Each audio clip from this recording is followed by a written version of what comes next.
ये आकाशवाणी है। प्रस्तुत है कार्यक्रम सुर्खियों में। इसके अंतर्गत आज सुनिए राष्ट्रीय मतदाता दिवस के अवसर पर विशेष चर्चा। विषय है मतदाताओं को सशक्त, सतर्क, सुरक्षित और जागरूक बनाना। इस चर्चा में भाग ले रहे हैं भारतीय चुनाव आयोग के पूर्व महानिदेशक अक्षय राउत और आकाशवाणी संवाददाता कमल कुमार प्रजापति। 25 जनवरी यानी आज के दिन 1950 में दुनिया के सबसे बड़े लोकतंत्र में चुनावों के समयबद्ध आयोजन, पारदर्शी आयोजन और सुरक्षित आयोजन के लिए एक उत्तरदायी संस्था बनी, जिसे हम भारतीय चुनाव आयोग कहते हैं। 2011 से आज के दिन हर साल राष्ट्रीय मतदाता दिवस मनाया जाता है। इस बार राष्ट्रीय मतदाता दिवस पर थीम है मतदाताओं को सशक्त बनाना, सतर्क बनाना और जागरूक बनाना। एक लोकतांत्रिक व्यवस्था में चुनावों की प्रक्रिया का सफल होना इस बात पर निर्भर करता है कि उसके लिए जो उत्तरदायी संस्था है, जैसे भारत की चुनाव आयोग, वो कितनी पारदर्शी और सही व्यवस्था से चुनावों का आयोजन करती है और विपरीत परिस्थितियों में भी चुनावों की प्रक्रिया को पूरा करती है।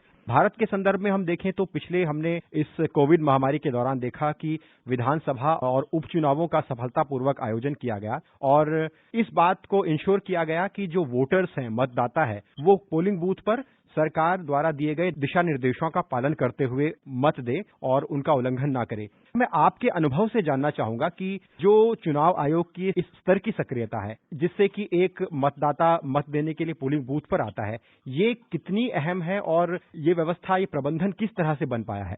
देखिए, भारत की संविधान की जो बनाने वाले हैं वो दो बहुत ही सुंदर अच्छा चीज किया। एक तो है कि उन्होंने लोगों के हाथ में वोट देने की ताकत को तुरंत दे दिया देश स्वाधीन होने के बाद। यूनिवर्सल अडल्ट सफरेज बोलते हैं, उम्र के हिसाब से या कोई जेंडर के हिसाब से बहुत संघर्ष करना पड़ा लोगों को यहाँ, लेकिन लोगों के हाथ में ये जो है गोल्डन राइट शुरू से ही दे दिया गया।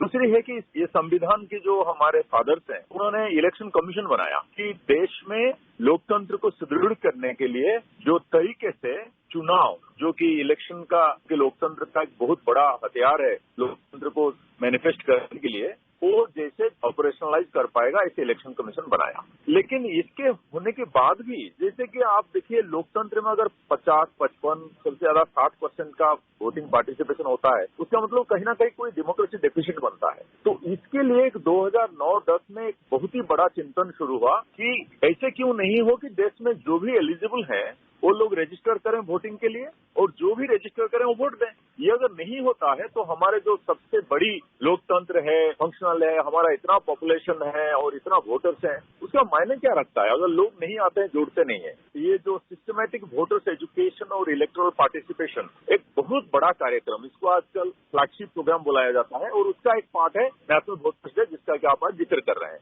नेशनल वोटर्स डे खाली वोटर्स अवेयरनेस ऐसे बोलना काफी नहीं है, क्योंकि इसका एक साइंटिफिक ऑब्जेक्टिव भी है कि एनरोलमेंट बढ़े और लोगों का जो पंजीकरण बढ़े और पंजीकरण के साथ साथ जो नए वोटर्स हैं जो 18 के ऊपर हैं, उनका पंजीकरण खास करके बढ़े। तो इसमें आप मान लीजिए कि जैसे लास्ट जो इलेक्टोरल रोल रिवीजन हुआ था और इस साल में करीब 2 करोड़ का इजाफा हुआ है। अगर लोग नहीं जुड़ेंगे तो चुनाव का मतलब ही कुछ नहीं रहेगा। तो इसीलिए ये प्रक्रिया जो 10 साल से चल रहा है, आपने सही कहा कि 2011 में नेशनल वोटर्स डे का शुरुआत हुआ, जब वो स्वीप प्रोग्राम बना उसके तुरंत बाद ही, तो उससे एक तो पंजीकरण होता है, नए वोटर्स को साथ में जोड़ने का एक साधन बनता है ये, लेकिन उसके साथ जो क्वालिटेटिव एस्पेक्ट है, जो गुण विकास जिसको बोल सकते हैं चुनाव की, वो भी होता है। जैसे सिक्योरिटी अच्छा होगा, जैसे लोगों को डर नहीं रहेगा, जैसे पैसा और मसल और मनी पावर का धीरे धीरे प्रकोप कम होगा, जैसे मॉडल कोड अच्छी तरह से लागू होगा। ये सारे जो क्वालिटेटिव एस्पेक्ट है, टेक्नोलॉजी ज्यादा एंगेज होगा और ट्रांसपेरेंसी आएगा, ये भी उसके साथ साथ बढ़ा, जब से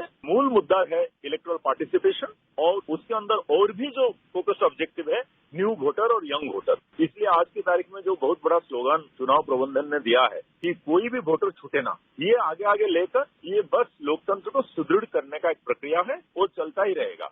आपने बिल्कुल ठीक कहा कि हर वोटर तक पहुंच ये एक बहुत बड़ा कैंपेन चुनाव आयोग का पिछले कई सालों से रहा है और इस बात को भी चुनाव आयोग ने सुनिश्चित किया है कि समाज का हर वर्ग की हिस्सेदारी हो और चुनाव आयोग ने कई कैंपेन, कई पहल की। जैसे उदाहरण के तौर पर मतदाताओं को पोलिंग बूथ तक लाने के लिए खासतौर पर दिव्यांग मतदाताओं को उनके लिए एक्सेसिबल पोलिंग बूथ बनाए जाते हैं और महिला मतदाताओं के लिए भी अलग अलग तरह की पहल की जाती हैं। तो आपको क्या लगता है कि जो सोशल इंक्लूजन की ये पहल है, जिसमें कि समाज का हर वर्ग जो कि सुविधाओं की वजह से से शायद पोलिंग बूथ तक नहीं पहुंच पाता था, उसको लाने में चुनाव आयोग ने एक सराहनीय काम किया है। इस विषय पर आपकी क्या टिप्पणी होगी? हमारे चाहे सरकारी एस्टेब्लिशमेंट हो, अभी इलेक्शन प्रबंधन तो इलेक्शन कमीशन ऑफ इंडिया का साथ तो बहुत बड़ा है, वो हो या इवन राजनेता हो, पॉलिटिकल पार्टीज हो, सबके सामने वही ऑर्डिनरी सिटीजन को नजर में रखना चाहिए। उसका राइट्स और कैसे उसका राइट्स उसको मिले, और वो राइट्स में सबसे एक बड़ा राइट है वोटिंग, और उसके लिए इंक्लूजन का बात आया कि कोई भी कारण से छूटे ना। आप ये भी शायद सुने होंगे कि इलेक्शन कमीशन जो है एक वोटर के लिए भी एक पोलिंग बूथ बना देता है। खास करके देखा गया है कि जब यूथ छूट रहा है, वुमेन छूट रहे हैं, अर्बन वोटर्स छूट रहे हैं, जिनका डिसेबिलिटीज है वो छूट रहे हैं, उनके लिए तरह तरह के बंदोबस्त किया गया। पंजीकरण और वोटिंग का प्रक्रिया को आसान किया जा रहा है, जिससे लोगों को कुछ भी तकलीफ नहीं हो। मुझे लग रहा है वोटर फैसिलिटेशन के ऊपर कमीशन का बहुत फोकस है, और आगे आगे बहुत सारी चीज किया जाएगा, मुझे ये उम्मीद है। चुनाव आयोग द्वारा समय समय पर वोटर तक पहुंचने के लिए कई इनोवेटिव पहल की गई हैं, जैसे कि उदाहरण के तौर पर तेलंगाना में वोटर के लिए पोस्ट कार्ड देना, इस पहल को हम याद कर सकते हैं। इसी तरह से केरल में ग्रीन इलेक्शन, ये भी एक बहुत महत्वपूर्ण पहल रही जिसका चर्चा हुआ। आज के कार्यक्रम में चुनाव आयोग द्वारा एक रेडियो की शुरुआत की गई, वेब रेडियो, जिसे हेलो वोटर नाम दिया गया, जिसका माननीय राष्ट्रपति महोदय ने उद्घाटन भी किया। तो इस तरह की पहल जो सीधे वोटर तक पहुंचती हैं, उन्हें जागरूक करती हैं, ये कितनी अहम रही हैं पिछले सालों में, जिन्होंने मतदाता को पोलिंग बूथ तक लाया है? लोगों के पास पहुंचने के लिए जो जो चीज करना है वो सारी चीज करना जरूरत है, और इलेक्शन कमीशन पहचानता है। और अच्छा है कि हम लोग रेडियो पर बात कर रहे हैं। जो वो भी रेडियो का लॉन्च हुआ, उसका मतलब है कि रेडियो आज की तारीख में कितना रिलेवेंट है, और चुनाव प्रबंधन उसको समझता है कि रेडियो के जरिए में लोगों को पहुंचना और लोगों का सारे डाउट्स और क्लैरिफाई करना, और चुनाव की प्रक्रिया, चुनाव के प्रबंधन और लोगों के बीच में संपर्क, कम्युनिटी के बीच में वो ट्रस्ट को सीमेंट करना। क्योंकि कई कई चीजें रहता है, जैसे कि आप मान लीजिए थोड़ी देर पहले बात चल रहा था, ईवीएम क्या रिलायबल है, क्यों वीवीपैट, उसका एक प्रूफ होना चाहिए, तो वीवीपैट लगाया गया। वीवीपैट फिर लोगों को समझाना पड़ेगा। तो ये सब चीज करने के लिए एक रेडियो के जरिए में संवाद एक बड़ा चीज है। और आपने बहुत सारे चीज भी, एक केरला का आपने जिक्र किया, ऐसे बहुत सारे स्वीप के अंदर इतना सारा एक्टिविटीज है। कहाँ फेस्टिवल चल रहा है, कहाँ वोटिंग ट्री चल रहा है, कहाँ खाने की मेन्यू और खाने के ऐप के अंदर भी वोटिंग का मैसेज आ रहा है। जितना तरह के मैसेज करके लोगों के चारों तरफ इर्द गिर्द पहुंचना और लोकतंत्र का मैसेज पहुंचाना कि इलेक्टोरल पार्टिसिपेशन जो है, वोटिंग एक पॉजिटिव चॉइस है, वो सारे इलेक्शन कमीशन कर रहा है। आज के कार्यक्रम में माननीय राष्ट्रपति द्वारा अपने वक्तव्य में ये बात कही गई कि जो हमारा मताधिकार है, इस मताधिकार का सम्मान करना चाहिए, और हमारे संविधान निर्माता हैं उनके प्रति हमें कृतज्ञ होना चाहिए। तो मैं आपकी टिप्पणी चाहूंगा कि जागरूकता के जो कार्यक्रम चुनाव आयोग चलाता है वो तो एक तरफ, लेकिन एक मतदाता की क्या जिम्मेदारी बनती है कि वो अपने संविधान के बारे में जाने और अपने संवैधानिक अधिकारों के बारे में जानकर वो चुनावी प्रक्रिया को समझे। इस विषय में एक मतदाता को कितना जिम्मेदार होना जरूरी है?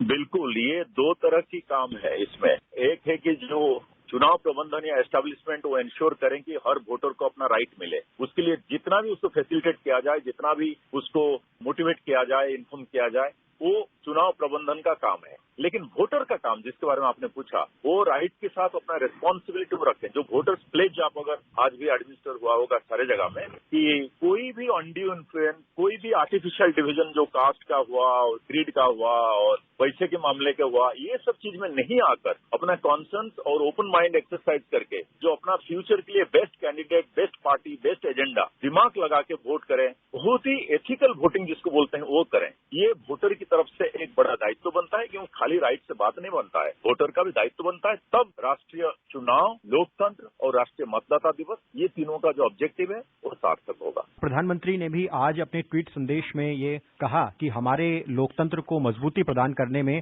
चुनावों के स्मूथ कंडक्ट यानी सुचारू रूप से उनके संचालन के लिए हमें आज के दिन अपने चुनाव आयोग के प्रति हमें आभार व्यक्त करना चाहिए, और साथ ही ये दिन जो युवा मतदाता हैं वो अपने एनरोलमेंट के प्रति जागरूक हों, इस मामले में भी जागरूकता फैलाने का दिन है। आपका कार्यक्रम में हमसे जुड़ने के लिए बहुत बहुत धन्यवाद। धन्यवाद।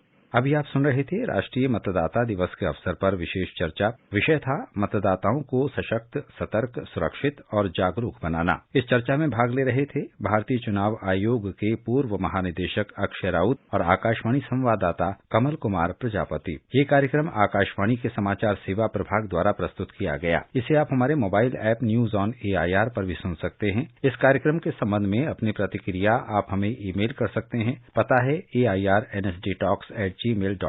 ये कार्यक्रम फिर से सुनने के लिए लॉग ऑन करें हमारी वेबसाइट newsonair.com।